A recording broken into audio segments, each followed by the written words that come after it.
So in addition to law enforcement and physical barriers securing our borders, there's also advanced technology. And today we are getting a firsthand look at exactly how it works. Things like surveillance cameras and drones helping in the fight to crack down on smuggling and drug trafficking. And border correspondent Allie Bradley joins us live from Del Rio, Texas with much more. So Allie, what are the highlights here?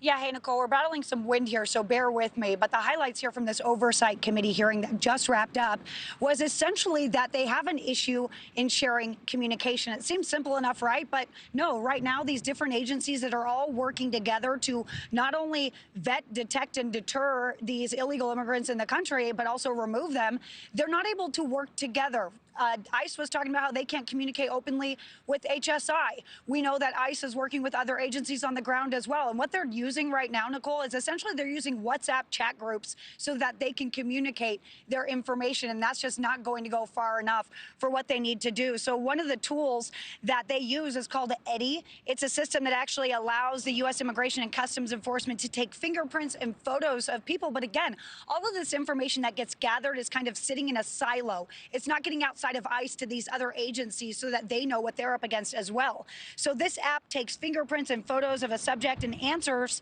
within about 30 seconds. So we just got a statement from Congressman Morgan Luttrell, who tells us that we need every tool in the fight to secure our border.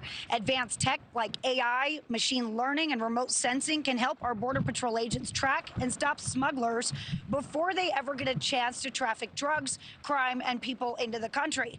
Now, ICE does have full access to citizens that are in jails across the United States. They've had access to those databases since 2017, according to a former senior official that was working under the Biden administration. But the issue is they're having a problem prioritizing that information and organizing it all. So when we talked with former ICE Field Office Director John Fabricatori, he says the criminal cartels, yes, they actually exploited that CBP-1 app that allowed millions of people into the country. But he says, here's the deal. That can be utilized in reverse as well. It can be utilized to track them, but they could use it as an app or tool to self-deport. Take a listen to what he had to say. AI is going to definitely be groundbreaking for us, but we're always going to need that human element because getting human intelligence out of someone else right now is not easily done just with AI. You still need that case agent to be able to look in the eyes of the person that's sitting in front of them to develop that human intel.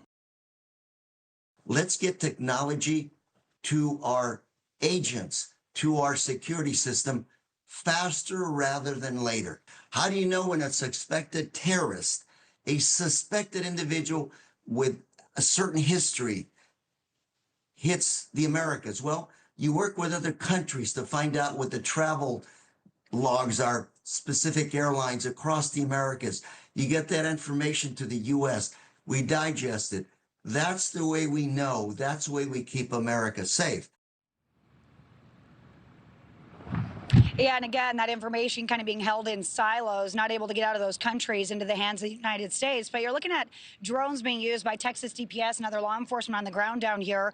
And that's something that they're relying heavily on, is that aerial surveillance from those autonomous drones. But here's the deal. A lot of sources tell me the Mexican cartel has better drones than we do. We've even reported that they're bomb-wielding drones, that they can carry payloads, that they actually are using devices to scramble our drone systems so that they can take control of them. So there's a lot of issues there on the ground. But another thing that they're using is these remote video surveillance systems. Now, we know there are hundreds of these cameras along the southern border, but at last check, about 2/3 of them didn't work. We just got a statement from CBP saying that they utilize a multi-layered approach, including advances in technology to enhance border security. Now, they talk about these remote systems that weren't working, but they say that they continue to install newer, more advanced technology to embrace artificial intelligence and machine learning. So it'll be interesting, Nicole. We're going to be seeing a lot more AI being utilized down here at the border. They're going to be putting fiber optic cables inside of these walls so that they know when someone touches the wall, it senses it, and then Border Patrol can respond. So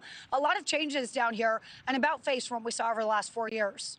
Thanks for watching, everybody. Go to joinnn.com to find NewsNation on your television provider. Also, don't forget to click that red subscribe button below to get more of NewsNation's fact-driven, unbiased coverage.